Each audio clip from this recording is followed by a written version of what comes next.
So today we're actually going to be starting with introduction to organic chemistry, and you already have a pretty good idea of what organic chemistry is. So you're actually going to be looking at some relatively new things that you guys haven't done in IG, but we already have a good enough idea of organic chemistry. So of course, we don't need to go over it in a lot of detail. So when we are talking about our organic chemistry, right? Okay. But one thing that I want to go whenever we're talking about our organic chemistry, we are basically talking about our hydrocarbons. We know what our hydrocarbons are. Our hydrocarbons are those organic compounds that contain carbon, mostly carbon, as well as hydrogen. They can have nitrogen and oxygen, for example, your alcohols or your carboxylic acids or your ketones or your aldehydes. They can have oxygen as well. Occasionally you can have nitrogen, but the majority component is going to be that they're going to have carbon and they're basically going to have hydrogen. So these compounds that basically only contain carbon and hydrogen, we are basically going to call them our hydrocarbons. Now, when we are talking about hydrocarbons, we know that the hydrocarbon can be saturated or unsaturated. Saturated hydrocarbons are those carbons that only have a single covalent bond. And since now we have done our topic of bonding, right? So we have done covalent bonding, and we know that a single covalent bond is a sigma bond. That is the overlap of your s orbitals and of your p orbitals. So when you do horizontal overlap of your p orbitals, that is basically known as your sigma bond. And then we have unsaturated. Unsaturated are the ones that have a pi bond. They have one sigma bond. The first bond will be the sigma bond, and the second one is going to be the pi bond. And the pi bond is going to be because of vertical overlaps of our p orbital. So when we're going to talk about it, we know saturated hydrocarbons, since they have a single covalent bond, they are going to be they are not easy to break, right? The single covalent bond in itself is not easy to break. Your double covalent bond, on the other hand, when you have a double covalent bond, the pi bond is easier to break compared to a sigma bond. So we need to remember that when we are doing properties of alkanes and alkenes. Because of this region, because your alkanes are saturated, they only have a single covalent bond. That is why they are basically able to they cannot undergo addition reactions. That is why when we will do the mechanisms, we'll do all the mechanism detail. So their mechanism is going to be substitution reaction. And that is basically going to be because they have a single covalent bond. It cannot be broken. It's a sigma bond. A pi bond, on the other hand, is... Sorry? How much in detail will we need to know about pi bonds and sigma bonds? Like, not in pi bonds and sigma bonds. It's just that when we're going to do the mechanisms later on of addition reaction and substitution reaction, so it is easy to understand why your alkanes cannot undergo addition reaction, because they only have sigma bond. Why can alkenes do addition reaction? Because they have a pi bond, and pi bond is easier to break. So it's not to understand the mechanism, it is just to understand why do we have separate mechanism for both of them. That is all I'm saying. So it doesn't have anything to do with the mechanism itself, just the theory behind why we have to, why we have different mechanisms for both of them. So in the unsaturated, we have our pi bond that is easier to break. So they can undergo addition reactions. So that is our saturated and unsaturated hydrocarbons. Now we need to take a look at the different types of formulas that you actually have, where you can actually you will be using in your entire past papers, right? So when you're solving your questions, you're going to find yourself dealing with hydrocarbons in different ways. One is the displayed formula, where you directly go ahead and you show all of the bonds within the molecule, right? So you have your displayed formula. In displayed formula, all of the bonds are going to be shown in the molecule, and that is basically known as your displayed formula. We have been making this, so we have a good enough idea. Then we have a structural formula, right? So when you are talking about a structure formula, we're not drawing all of the bonds. For example, I am not going to go ahead and show you CH3 like this. I will simply write down CH3. So in a structure formula, we simply write down the atoms that are involved. The atoms that are involved. We're not showing the bonding. We're not showing all of the bonds. All we're going to write down is that we're going to write down the atoms that are involved. So we have carbon atom, hydrogen atom, and I will write down the number of it. CH3, CH2, and if, for example, it's a halogen or alkane, I will write down Cl. So, so a structure formula tells us about the atoms bonded to each carbon atom in a molecule. That's it. They will tell you about the atoms bonded to each carbon atom in a molecule. So when you're talking about it, by the way, in a structure formula, when we have a single bond, we don't have to show the bonds. We can just write down a formula directly. But in situations where we have a double bond, for example, so in those situations, we do write down the double bond in the formula as well to show that the double bond is present in the structural formula. So that is how we are going to write it down. Now that is this, yeah. Okay, Divinsha, Aisha, is my voice breaking for you guys as well? Yes, for me it's not. Divinsha, what about you? Can you hear me clearly? I can hear you clearly right now. Okay, let me know, Zubia, let me know if try changing your position, and if any of you feel like my voice is lagging, let me know. Okay, let me know then. Okay, then another formula that we have is empirical formula and molecular formula. Once again, we already have a pretty good idea of what empirical formula is and what molecular formula is. So empirical formula is basically the simplest ratio of different type of atoms present in the molecule. For example, if I have a formula that says CH3, right? If I have a formula that says CH3, that CH3 is Wait, would be, Miss? yeah.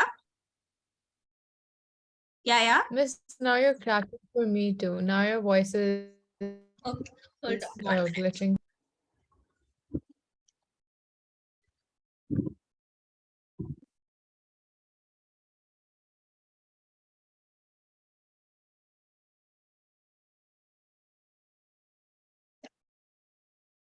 Is it better now? Oh, yes, Miss. Now I can hear you. All right. So your formula is basically, if you look into the empirical formula, for example, I give you the formula CH3, right? So CH3 is simply telling you the simplest ratio. What is the ratio between carbon and hydrogen? That is it. It's just telling you the simplest ratio of the different type of atoms that are present in a molecule. That is it. Empirical formula gives you the least amount of information. All it is telling you is that what is the ratio of the atoms that are present in the molecule. Molecular formula actually tells you the total number of atoms inside a molecule. For example, if I have a compound C2H6, so C2H6 would be the molecular formula showing you the exact number of carbon and hydrogen. And if I simplify it into a simple ratio, I will get the empirical formula. So that is the difference between empirical formula and molecular formula. Empirical formula simply gives us the ratio of different types of atoms. Molecular formula tells us the actual number of atoms that are present in your molecule. Then we have our skeletal formula. Skeletal formula is the one second.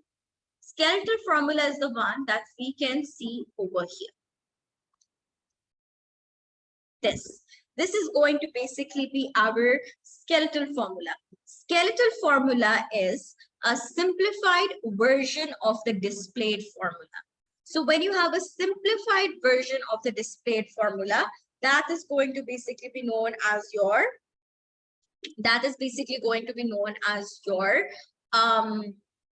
skeletal formula, plain and simple. For example, let's go ahead and take a look into this. Let's say I have CH3 CHOH.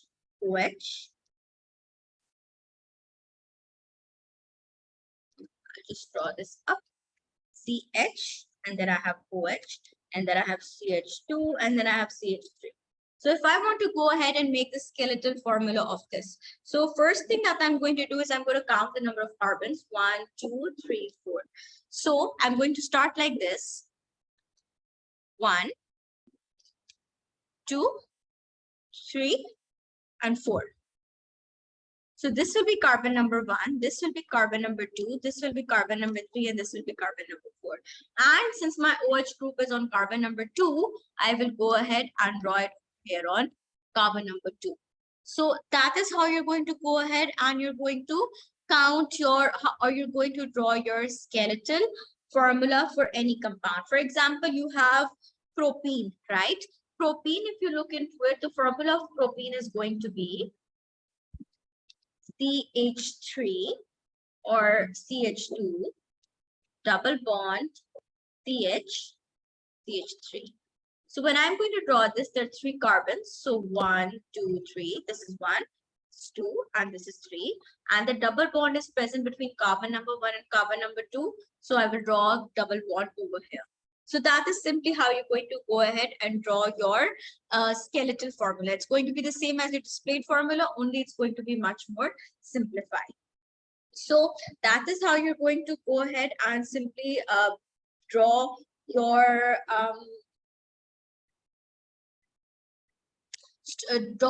different kind of formulas. So I hope there's no confusion regarding this. This is all clear. Yes, miss. Yeah, miss. All right. So we're not going to go into like further details related to it. We are now going to start to go into actual our different types of functional groups that we have, right? So when you're going to talk about your functional group, a functional group is a molecule or an atom or a group of atoms that give the compounds its distinctive properties. For example, when you talk about your organic compounds, one of the organic compounds we have are carboxylic acid. So the carboxylic acid group is basically going to be known as your functional group. And functional group is basically what? That combination of atom, carbon, oxygen, oxygen, hydrogen, that combination of atom and the special bonding present inside of it, that gives it the distinct properties and also gives it predictable properties, because all your carboxylic acids are going to be acting in a similar manner. So all your carboxylic acids are going to be acting in a similar manner, and they're going to have specific distinct properties, and that is what your functional group actually is. So the functional groups we have is we have our carboxylic acids, for example, we have our alcohols, we have our, so I don't think in IG you guys did aldehyde and ketones. So this year you guys are going to be doing aldehydes and ketones as well. So they are another type of functional group that you can find in your compounds. Now, when we're talking about our general formula speaking, this is the same thing as what you did in your IG. The general formula for alkane is CnH2n plus 2, where N is going to be the number of carbon atoms. So for example, we have 3, right? 3 carbon atoms. So your hydrogen is simply going to become 2 multiplied by 3 is 6, plus 2 is going to become 8. The formula for alkene is simply CnH2n. So this would be C3H6. Halogenoalkane is CnH2n. And then the X is going to stand for your halide ion. Chlorine, fluorine, iodine, bromine, whatever halide ion, you can represent it by X. So in this situation, you will have C3H7, and then you can write down bromine, for example. And then you're going to look at your alcohol. The alcohol and the halogenoalkane almost have the exact same formula. You have CnH2n plus 1. It's just that your functional group is different. Over here, the functional group is halide. Over here, your functional group is going to be your alcohol. So these are just the general formula, and it's pretty much the same thing that you guys have done before.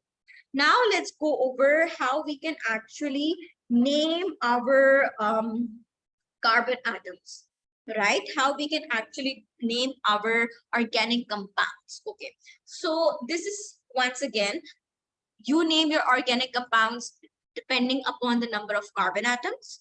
Okay, we know that, you know, you have one carbon atom, we use meth. We have two carbon atoms, we use eth. Then we can use pro, and then so on and so forth, right? Butane, pentane, so on and so forth. We already know about that.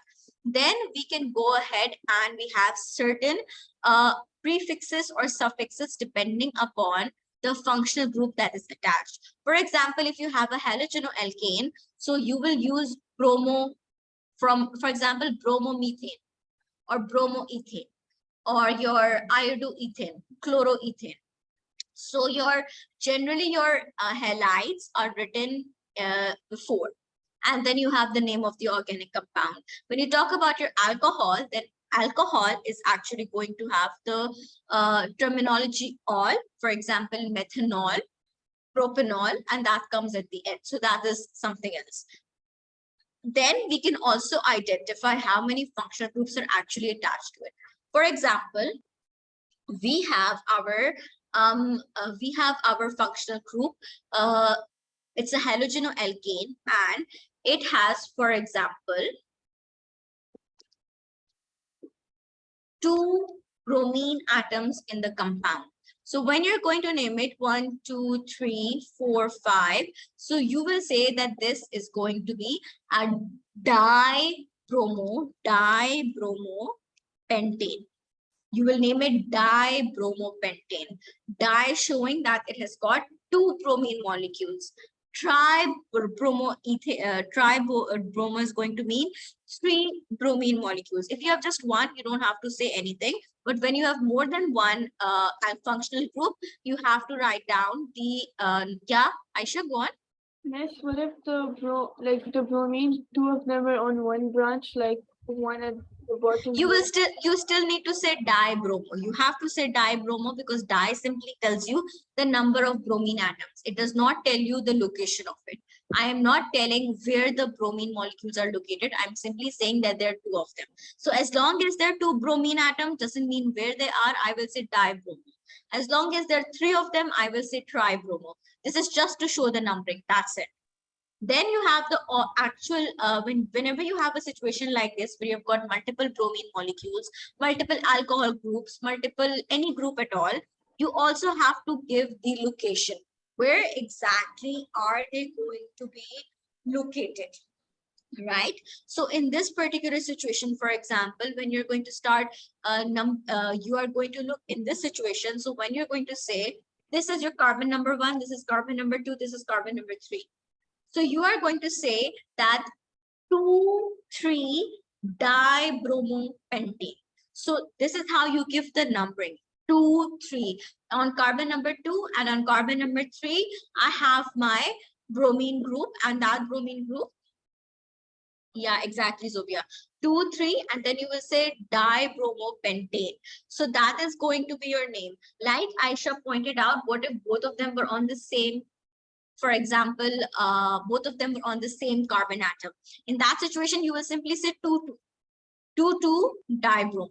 So that is going to give you that information that there are 2 bromine atoms and both of them are attached on carbon number 2. So that is how you're going to end up naming your organic compounds. Any confusion in this? No, Miss. No, Miss. All right. Now we have to also look into naming it when you have a branch structure, right? Whenever you're dealing with a branch structure, how are you going to go ahead and you're going to name it? So over here, if you're going to look into it, you are going to see that you are, okay, so you have to first of all look at the chain. First of all, always look at the chain. We will look at the branch later. We will first look at the chain. So over here, this is a 3-carbon chain. It's a 3-carbon chain. That means, and this is an alkane. So that means this is propane. After you have identified the chain, look at the compound. Then look at the branch. So the branch is CH3. CH3 is 1 carbon atom. So whenever we have 1 carbon atom, we use the term meth.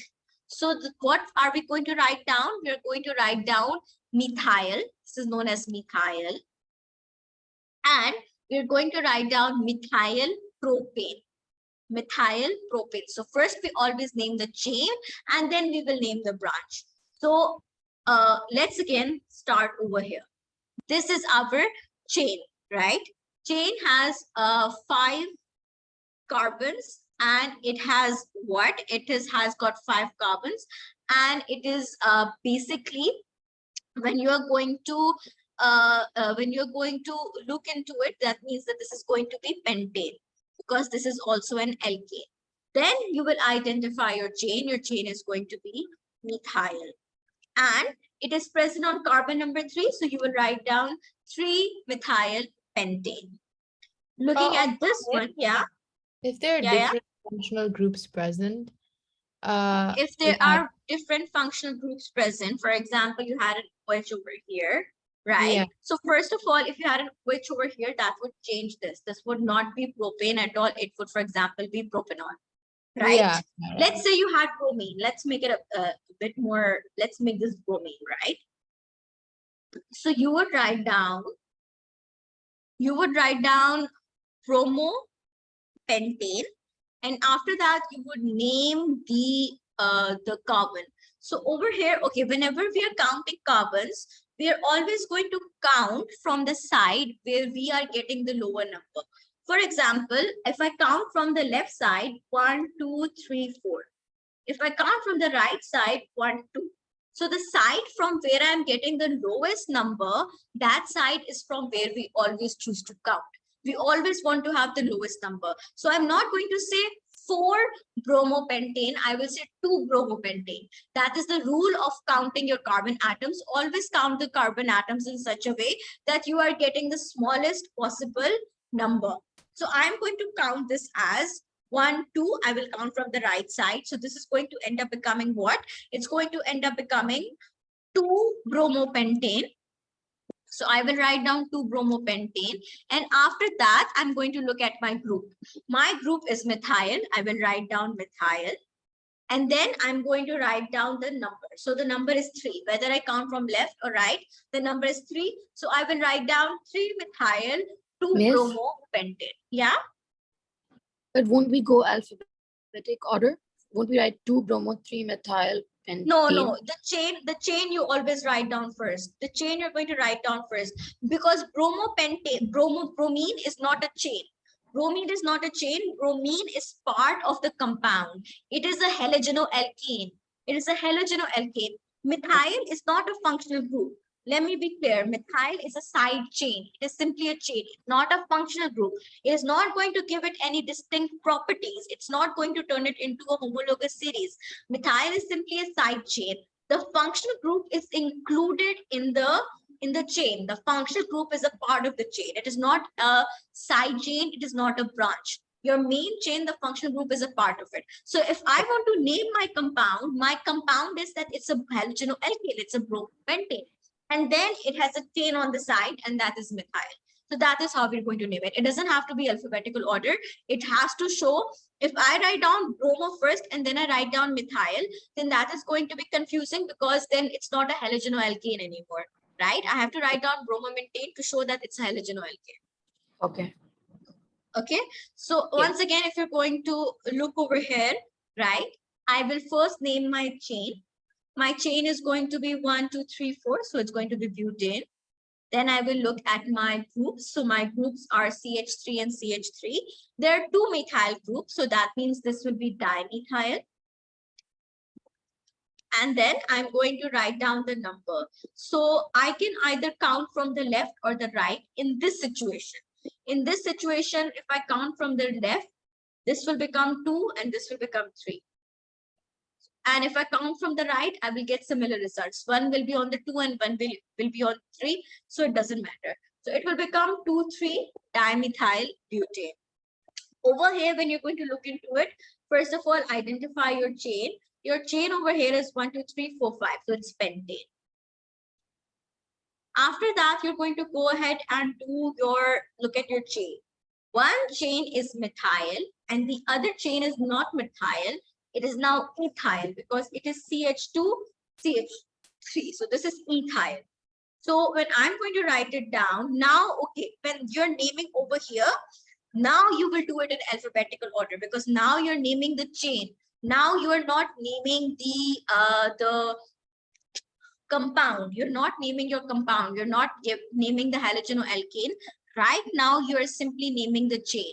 So when you're naming the chain or when you're naming the branch, then yes, you are going to go ahead and you're going to do your you are going to do it in alphabetical order. So alphabetical order will apply when you talk about side chains. Okay. So in this situation, what are we going to do? We have our CH3, which is methyl, and then we have our ethyl. I'm going to count from left because I think from the left, I will get the smallest number. So this is carbon number 1, this is carbon number 2, this is carbon number 3. So my entire thing is going to be 3 ethyl, 2 methyl, pentane, right? So when I'm naming the chains, just the chain, not the functional group, I will do it in alphabetical order. And you can see over here, we do similar things over here when you have a functional group.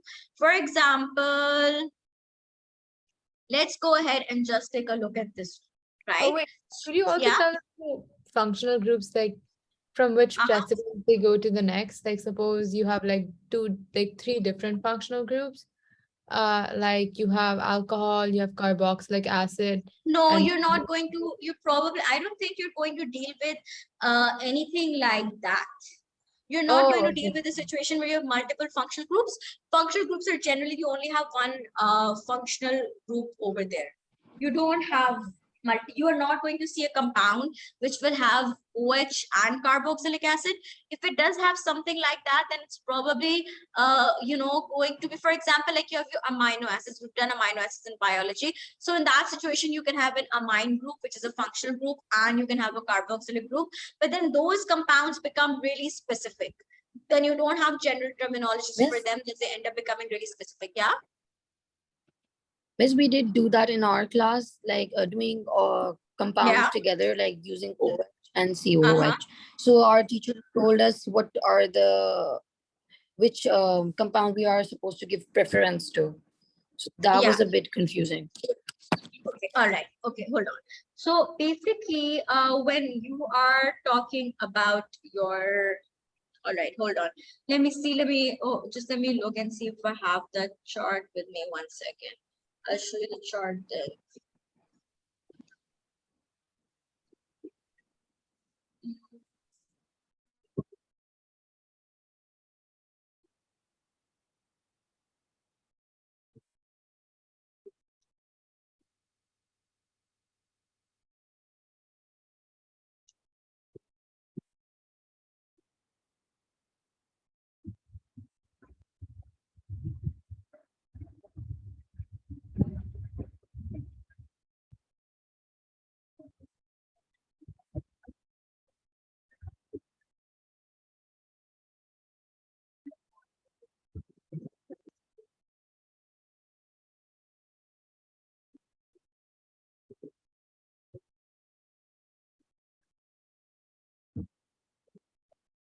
Okay, hold on 1 minute. Let me show this to you then, guys. 1 second.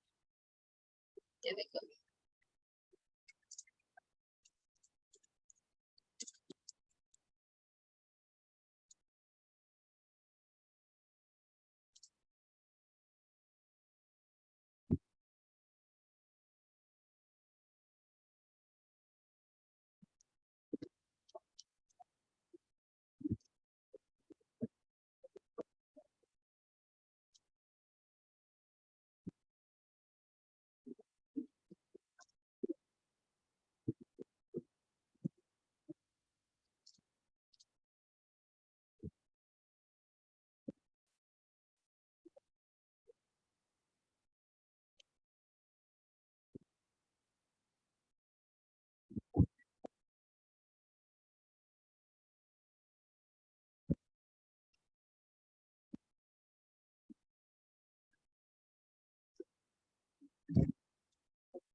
Right. Okay, I found the table.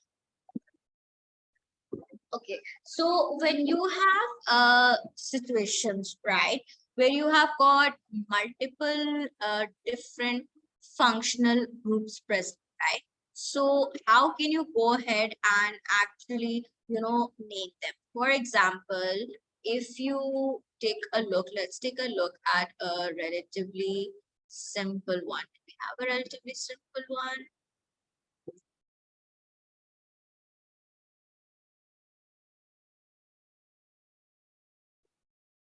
Okay, 1 second. This also doesn't have what I was looking for.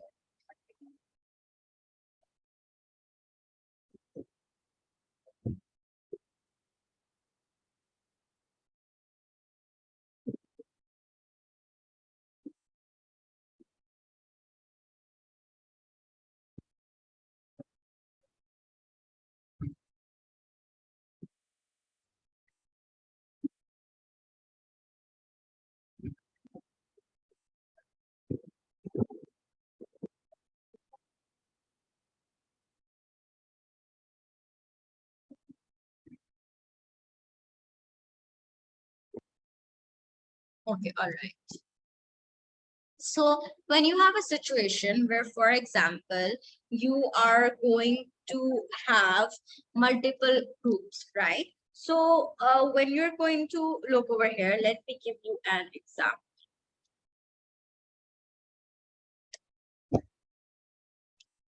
Right? So